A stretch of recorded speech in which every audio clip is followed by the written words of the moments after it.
نحمده ونصلي على رسوله الكريم أما بعد فأعوذ بالله من الشيطان الرجيم بسم الله الرحمن الرحيم يا أيها الذين آمنوا لا يحل لكم أن ترثوا النساء كرها ولا تعضلوهن لتذهبوا ببعض ما آتيتموهن إلا أن يأتين بفاحشة مبينة وعاشروهن بالمعروف فإن كرهتموهن فعسى أن تكرهوا شيئا ويجعل الله فيه خيرا كثيرا سبحان ربك رب العزة عما يصفون وسلام على المرسلين والحمد لله رب العالمين اللهم صل على سيدنا ومولانا محمد وعلى آل سيدنا ومولانا محمد وعلى أصحاب سيدنا ومولانا محمد وبارك وسلم ثم صل عليه. معزز سامعین، سورۃ النساء آیت نمبر 19 آپ کے سامنے تلاوت کی ہے. اللہ رب العزت اس آیت مبارکہ کے مطابق صحیح بیان کی توفیق عطا فرمائے، پھر ہمیں اس پر عمل کرنے کی توفیق عطا فرمائے. اصلاح معاشرہ کے قوانین اس سورہ مبارکہ میں اللہ تعالیٰ ارشاد فرما رہے ہیں. اس سے قبل یتیموں کے حقوق، میراث کے مسائل اور گزشتہ سبق میں بدکاری کے احکامات وہ ہم نے پڑھے. بدکاری کا جو توڑ ہے وہ رشتہ زوجیت ہے. جتنا گھریلو زندگی انسان کی خوشحال ہوگی اور صحیح ہوگی، اتنا ہی انسان بدکاریوں سے دور رہے گا، اور اتنا ہی معاشرے کے اندر زنا ختم ہوگا. اور جتنا ہی نکاح مشکل ہوگا اور نکاح اور گھریلو زندگی میں مسائل ہوں گے، اتنا ہی انسان غلط راہوں کا شکار ہوگا. زمانہ جہالت میں جو عورتوں پر ظلم کیے جاتے تھے، ان میں سے ایک بہت بڑا ظلم یہ تھا، اگر ایک آدمی فوت ہو جاتا، جیسے اس کی میراث ورثاء آپس میں تقسیم کرتے، ایسے ہی اس کی منکوحہ بیوی کو بھی تقسیم کرتے. نعوذ باللہ، اس کو بھی ایک مال ہی کی حیثیت سے سمجھا جاتا. اور بعض دفعہ تو یہاں تک ظلم ہوتا کہ بیٹے اپنے سوتیلی ماں سے نکاح کر لیتے، اور اس کے علاوہ یا تو اس کے ساتھ خود نکاح کرتے یا اس کے گویا کے مالک بن جاتے. چاہتے تو اسے نکاح کرنے دیتے، نہ چاہتے تو اسے نکاح نہ کرنے دیتے. یا اگر کہیں رشتہ طے بھی ہو جاتا تو پھر بھی ان کی مرضی کا نہ ہوتا تو نہ کرنے دیتے. تو یہ پابندیاں نکاح میں رکاوٹ تھیں، اور یہ پابندیاں بدکاری کی طرف بلانے والی تھیں، اس لیے ان کا اسلام نے سد باب کیا. اس آیت مبارکہ میں ایک بات تو یہ سمجھائی گئی کہ میراث میں مال ملتا ہے، عورتیں نہیں ملتی. عورتیں مال نہیں ہیں، ان کو اللہ تعالیٰ نے آزاد پیدا کیا ہے. یہی وجہ ہے اسلام نے نکاح کے وقت عورت سے اجازت دینے کو شرط قرار دیا ہے. اس کی مرضی نہ ہو تو زبردستی اس کے ساتھ اس کا نکاح نہیں کیا جا سکتا۔ یہ دلیل ہے اس بات کی کہ اسلام نے ان کو آزاد اور خود مختار بنایا ہے۔ دوسرا مسئلہ جو اس آیت مبارکہ میں بیان کیا گیا ہے وہ یہ ہے کہ بعض لوگ نکاح تو کر لیتے ہیں، لیکن نکاح کے بعد جو حق مہر یا نکاح کے وقت جو اور چیزیں زمین وغیرہ عورتوں کے نام کی ہوئی ہے وہ ان سے دبانا چاہتے ہیں اور ہتھیانا چاہتے ہیں۔ نکاح کے وقت تو طے کر لیا، مہر بھی طے کر لیا، مکان بھی طے کر لیا، اور پتہ نہیں کیا چیزیں طے کر لیں، زیور ہو گیا، مکان ہو گیا، مہر میں بہت ساری چیزیں طے ہو گئیں، لیکن جب دینے کی باری آئی تو اب انہیں نہیں دیتے اور الٹا تنگ کرتے ہیں اس طور پر کہ وہ مجبور ہو جائیں اور خود ہی چھوڑ دیں یا خلا لے لیں تاکہ ہم اپنا مال سارا واپس ان سے لے لیں۔ اللہ تعالیٰ نے اس سے منع فرمایا کہ اگر تم نے طے کیا ہے، اس کے بعد تمہارا آپس کے اندر گزران بھی ہوا ہے، چاہے تھوڑا عرصہ ہوا ہے چاہے زیادہ عرصہ ہوا ہے، اب تمہیں کوئی حق نہیں پہنچتا کہ طے شدہ چیز کو تم دوبارہ واپس ان سے لو۔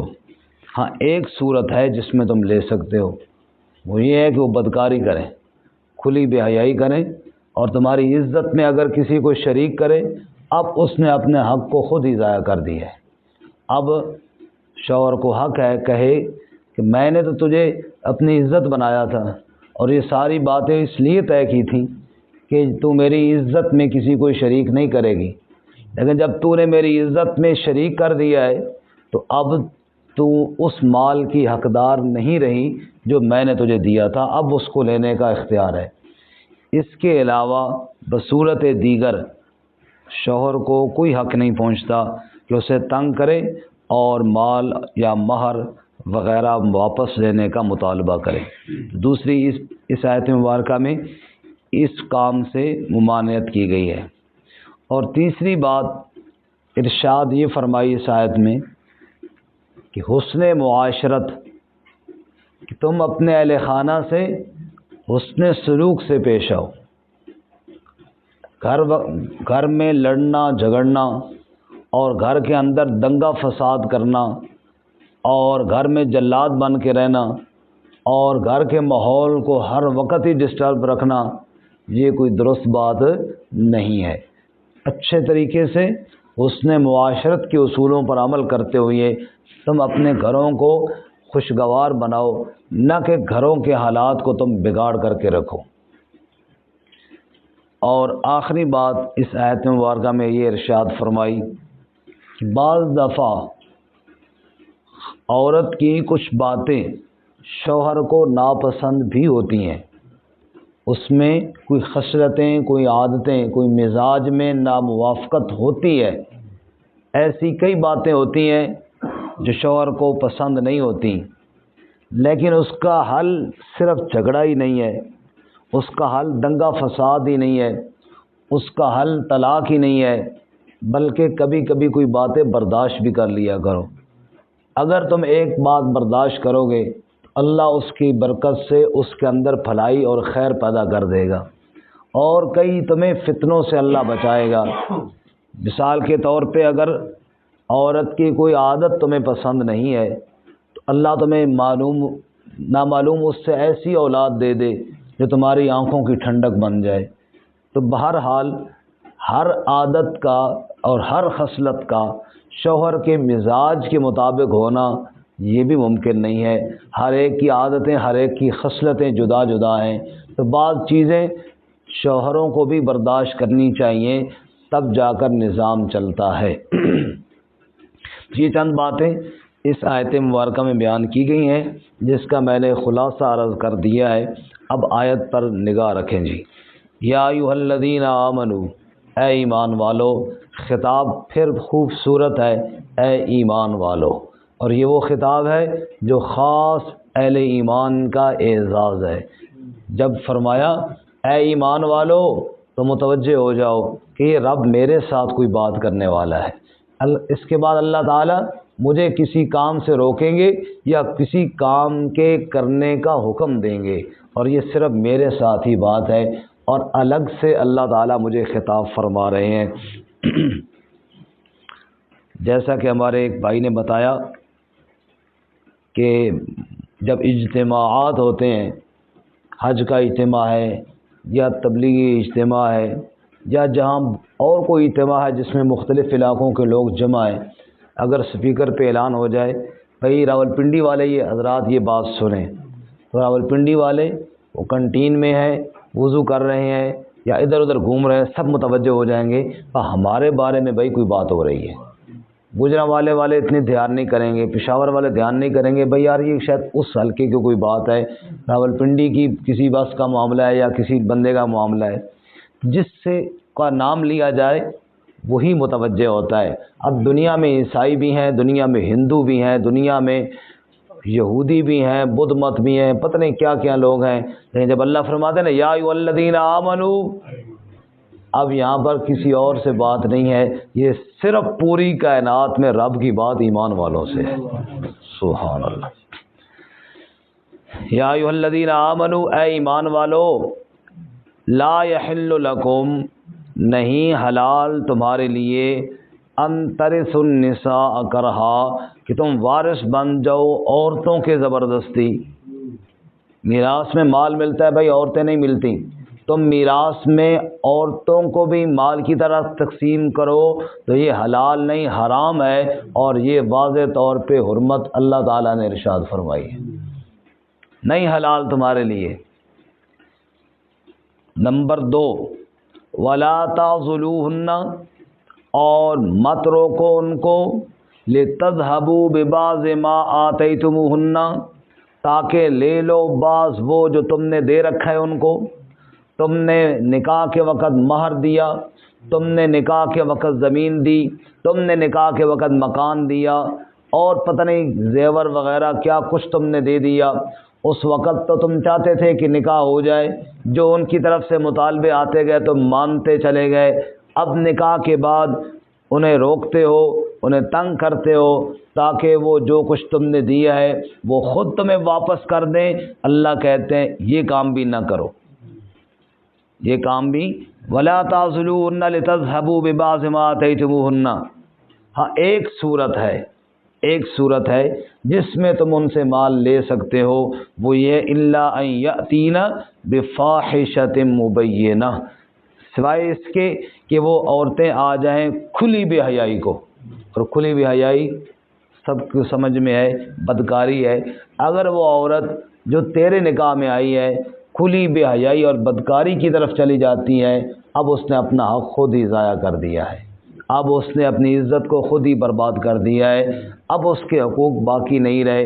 ظاہر بات ہے شوہر نے جب اس کو اپنی عزت بنایا تھا تو اس لیے تو نہیں بنایا تھا نا کہ وہ اس کی عزت میں کسی اور کو بھی شریک کرے، جب اس نے کر دیا تو اس نے خود معاہدے کو گویا کہ توڑ دیا ہے، جب اس نے خود معاہدے کو توڑ دیا ہے اب وہ حقدار نہیں رہی ان حقوق کی جو نکاح کے وقت طے ہوئے تھے۔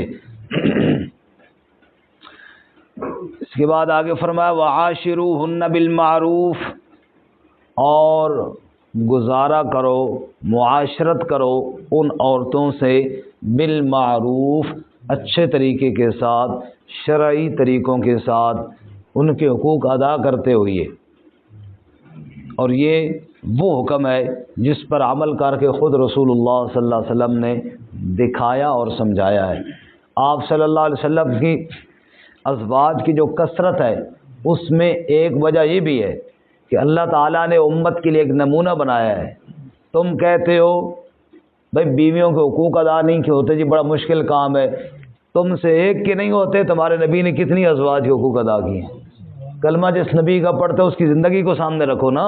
وَعَاشِرُوهُنَّ بِالْمَعْرُوفِ، رسول اللہ صلی اللہ علیہ وسلم نے ارشاد فرمایا خیرکم خیرکم لِأَہْلِهِ وَأَنَا خیرکم لِأَہْلِي، تم میں بہتر بندہ وہ ہے جو گھر والوں کے لیے بہتر ہو، اور میں محمد صلی اللہ علیہ وسلم تم سب سے زیادہ اپنے گھر والوں کے لیے بہتر ہوں، میں تم سب سے زیادہ اپنے گھر والوں کے لیے بہتر ہوں۔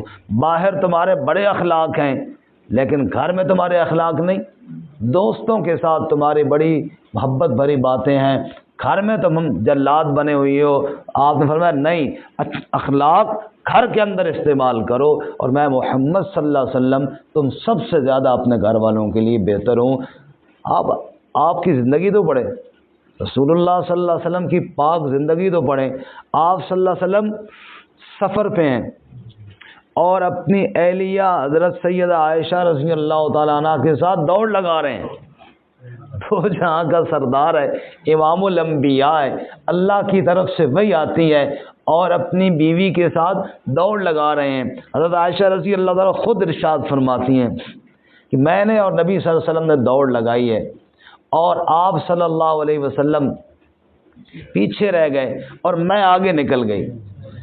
کچھ عرصے کے بعد پھر ایک جگہ پہ دوڑ لگائی تو آپ صلی اللہ علیہ وسلم آگے نکل گئے اور میں پیچھے رہ گئی، اور آپ نے فرمایا حاضی بتل کا، یہ آج اس کا بدلہ ہو گیا، برابر سرابر معاملہ ہو گیا۔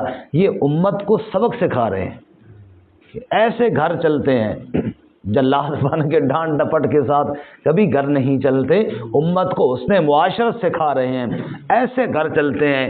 آپ صلی اللہ علیہ وسلم نے حضرت سیدہ عائشہ صدیقہ رضی اللہ تعالیٰ عنہ سے فرمایا پیالے کی وہ جگہ بتاؤ جہاں آپ نے پانی پیا ہے، میں بھی اسی جگہ پہ پانی پیوں گا۔ امت کو بتایا، اس نے اخلاق سے نظام کر کے چلتے ہیں۔ ہم تعویذوں سے چلاتے ہیں، کوئی ایجا تعویذ دیو، عورت کی زبان بند ہو جائے، سمجھ آئی؟ تعویذوں سے کام نہیں چلتا بھائی، اچھے اخلاق سے کام چلتا ہے۔ وعاشروہن بالمعروف، ان سے معاشرت کرو، ان سے اچھے طریقے سے گزارا چلاؤ اور نظام چلاؤ۔ یا اللہ مجھے باقی گلہ تو ساری ٹھیک ہوں، لیکن وہ فلانی عادت جڑی نا یہ نہیں پسند ہوتا ہے نا، ہم کہتے ہیں۔ ہمارے گاؤں میں تھا نا ایک سواس اور بہت میں جھگڑے ہوتے تھے نا، پھر ہمارے گاؤں کی وہ جو اس کی بہو تھی نا، اس نے کہیں سے جو تعویذ لے آ کے نا اس کو پانی میں گھول کے دے دیے ساس کو، اس کی زبان بند ہو گئی۔ او پھر سانو بھی دسو پھر۔ وہ بھی یہی کام کرتی تھی، وہ پھر اشارے سے واپس کہتی تھی کہ یہ جو ہے نا اس میں تعویذ بول کے کھلایا چنگا مکو نہ ہونا کہ چھوڑ نہ چھوڑ، ہوں تو ہو گیا نا، ستیہ ناس تیرا ہو گیا، تو ہوں تو نہ چھوڑے گی تو کیا رنگ لگے گا۔ وہ سید تھا، اونچا اس کا نام تھا، اور وہ جادو ٹونے کرتا تھا۔ بہرحال جادو ٹونا تو حرام ہے نا جی، جو بھی کرے گا جی کفر ہے، بلکہ اللہ تعالیٰ بچائے۔ بہرحال کہنے کا مطلب یہ ہے کہ پھر اسی چکروں میں پڑتے ہیں نا جی، جب شریعت کی بات نہیں ہوگی، کبھی جادوگروں کے پاس جائیں گے، کبھی کس کے پاس جائیں گے، تو شریعت نے یہ بتایا ہے کہ وعاشروہن بالمعروف، تم اچھے طریقے سے۔ جی قتل کرنا ہے، لیکن میں اور آپ نے نہیں کرنا ہے کہ یہ نہ ہو کل کوئی میرے ذمہ لاؤ نا، جادوگر کا قتل ریاست کی ذمہ ہے۔ وعاشروہن بالمعروف، اور ان سے معاشرت کرو شرعی دستور کے مطابق۔ فَإِن كَرِهْتُمُوهُنَّ، پس اگر تم ناپسند سمجھتے ہو ان کی کسی عادت کو، ان کی کسی خصلت کو تم ناپسند سمجھتے ہو، فَعَسَىٰ أَن تَكْرَهُوا شَيْئًا، پس امید ہے کہ تم ناپسند سمجھو کسی شے کو، وَيَجْعَلَ اللَّهُ فِيهِ خَيْرًا كَثِيرًا، اور اللہ اس میں خیر کثیر عطا فرما دے۔ تمہیں ناپسند ہے، باقی دا گلہ ٹھیک ہے جی، روٹی نہیں صحیح پکا سکنی، باقی دا گلہ ٹھیک ہے جناب، کپڑے نہیں صحیح دھونی، باقی باتیں تو ٹھیک ہے جناب فلاں، ایسی کوئی بات ہے، کردار کی بات نہیں، ایسی کوئی بات ہے جو تم چاہتے ہو کہ یار ایسے ہو، میں گھر جاؤں تو ہونا چاہیے۔ ہمارے وہ ایک مشہور خطیب ہیں ناصر مدنی صاحب، جو اکثر وہ لطیفے زیادہ سناتے ہیں اور باتیں بڑی فٹ بھی کرتے ہیں۔ وہ کہہ رہے تھے کہ شوہر جب گھر میں آتا ہے، بیوی اس طرح بیماریاں گن کے فوراً اس نے دسنی جیسے MBBS ڈاکٹر آ گیا کوئی گھر۔ وہ ڈاکٹر نہیں آیا، تیرا شوہر آیا ہے، فی الحال اس کو پانی پلا، اس سے پوچھ وہ خیریت سے آیا ہے، پھر اپنے کس سے چھیڑنا۔ اس کا پاؤں اندر گھر میں پڑتا ہے، آگے ساری جناب آگے اپنی بیماریاں گن کے بتا، یہ ہو گیا تو وہ ہو گیا تو فلاں ہو گیا، یہ بات کے اندر بتانا، پہلے کوئی اس کا بھی حال احوال پوچھ لے۔ تو بہرحال فرمایا اگر تمہیں کوئی اس کی عادت ناپسند بھی ہے تم اس کو بھی برداشت کرو، ہو اور اللہ اس میں خیر کثیر عطا۔ میں ایک چھوٹی سی بات سنا کے بات ختم کروں۔ ایک شخص اپنی بیوی کی شکایت دے کر عمر رضی اللہ عنہ کے پاس گیا۔ ذہن میں یہ بات تھی کہ میں امیر المومنین کو جا کے بتاؤں کہ تسی اس کو سمجھاؤ، اے میرے وسوں باہر ہے، آپ ان کو سمجھائے کہ باقی تو ٹھیک ہے لیکن زبان بڑی اس کی چلتی ہے، زبان اس کی بڑی چلتی ہے۔ تو حضرت عمر کو سمجھائیں کہ تھوڑی بریک لگے۔ وہ گیا سمجھانے گزارش کرنے کے لیے، آگے گھر کے باہر ابھی تھا کہ عمر رضی اللہ تعالیٰ عنہ کی اہلیہ بھی ان کے ساتھ اسی طرح باتیں کر رہی تھی جس طرح اس کی بیوی اس کے ساتھ کرتی تھی۔ وہ ساکل ہے بھائی، کام تو اتنے بھی وہی ہے، کام تھے اتنے بھی وہی ہے۔ خیر انتظار کیا، حضرت باہر تشریف لائے۔ فرماؤ جی کیسے آنا ہوا؟ امیر المومنین آیا تو تھا کہ اپنی گھر والی کی کوئی بات آپ سے شیئر کروں تاکہ آپ اسے سمجھائیں، لیکن میرا خیال ہے ضرورت نہیں۔ یہی معاملہ تواڈے نال بھی ہے، بالکل حضرت یہی معاملہ ہے جو آپ کے ساتھ ہو رہا تھا۔ عمر ہنس پڑے اور ارشاد فرمایا، اللہ کے بندے دیکھ، وہ میری عزت کی حفاظت کرتی ہے، میرے بچوں کی پرورش کرتی ہے، میرے گھر کو اس نے سنبھالا ہوا ہے۔ آج عمر خلافت کے منصب پر بیٹھا ہے نا، تو گھر کی سکون کی وجہ سے میں فیصلے صحیح کر دوں۔ گھر میں بندے کو ٹینشن ہو تو بندہ خلافت کے منصب پہ بیٹھے تو جناب اب میں روزانہ بیگم سے اگر لڑ کے ہوں ممبر پہ بیٹھوں تو عید منہ سے اور نکالنی نکلے گی کوئی اور، کیونکہ ٹینشن جو ہے۔ فرمایا عمر رضی اللہ تعالیٰ عنہ نے یہ سارے معاملات میں میری گھر والی کا بھی ساتھ ہے، اس کا بھی میرا ساتھ حصہ ہے۔ اب اگر اس کی ایک بات مجھے ناپسند ہے تو میں برداشت کر جاؤں نا، وہ بھی تو اتنی باتیں برداشت کر رہی ہے۔ اس دن وہی ناصر مدنی صاحب ہی سنا رہے تھے، کہتے ہیں پولیس والا ہمارا بھائی ٹریفک والا 2 گھنٹے 3 گھنٹے گرمیوں میں دھوپ پر کھڑا ہو کے جب ڈیوٹی دیتا ہے، ہر بندے کے ساتھ گالم گلوچ بھی کرتا ہے، جھگڑا بھی کرتا ہے اور سب کچھ کرتا ہے۔ بیوی تیری جو کچن کے اندر کام کرتی ہے اس کو گرمی نہیں چڑھتی؟ اگر اس کو چڑھ گئی ہے ایک آدھ بات کر لیے تو بھی خیر ہے، برداشت کر جانا، اندازہ کر، گرمی تو سب کو چڑھتی ہے نا۔ تو بہرحال عمر رضی اللہ تعالیٰ نے فرمایا ایک آدھ بات برداشت کر لو، اور اللہ بھی یہی کہتے ہیں فَإِن كَرِهْتُمُوهُنَّ، اگر تمہیں ناپسند ہے نا ان کی کوئی بات، فَعَسَىٰ أَن تَكْرَهُوا شَيْئًا وَيَجْعَلَ اللَّهُ فِيهِ خَيْرًا كَثِيرًا، تم اس کو برداشت کرو، اللہ اس میں برکتیں عطا فرمائے گا۔ اللہ تعالیٰ عمل کی توفیق عطا فرمائے۔ ترجمہ دوبارہ سنیں جی۔ یا ایھا الذین آمنوا، اے ایمان والو، لا یحل لکم، نہیں حلال تمہارے لیے، ان ترثوا النساء کرہا، کہ تم وارث بن جاؤ عورتوں کے زبردستی، ولا تعضلوہن، اور نہ ان کو روکو، لتذہبوا ببعض ما آتیتموہن، تاکہ تم لے جاؤ بعض وہ جو ان کو دے رکھا ہے تم نے، الا ان یأتین بفاحشۃ مبینہ، مگر اس وقت کہ جب وہ کھلی بے حیائی کو آئیں، وعاشروہن بالمعروف، اور ان سے گزارا کرو دستور کے ساتھ، فإن کرہتموہن، پس اگر تم ناپسند سمجھے انہیں، فعسیٰ ان تکرہوا شیئا، پس امید ہے کہ تم ناپسند سمجھو کسی شے کو، وَيَجْعَلَ اللَّهُ فِيهِ خَيْرًا كَثِيرًا، اور اللہ اس میں خیر کثیر عطا فرما دے۔